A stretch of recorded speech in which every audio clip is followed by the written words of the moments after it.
welcome my lovely viewers. This is Almighty World Learning Tutorial channel for you.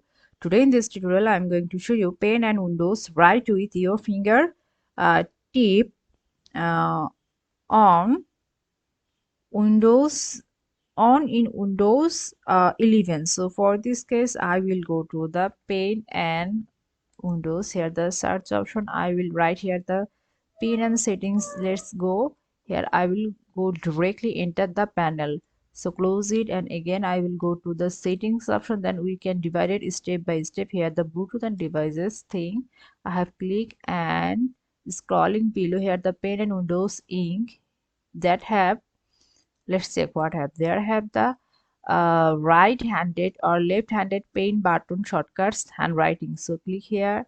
See here the handwriting panel settings choice how you write and how you text appears when you use the handwriting panel. So click here. Here the things write with your fingertip I have clicked on, and here the thing you can select anything according to your thing or a project purpose, and in this way we can write with your fingertip. I can select this thing. So thank you so much for watching this video. Please subscribe this channel. Hopefully this tutorial will help you so much.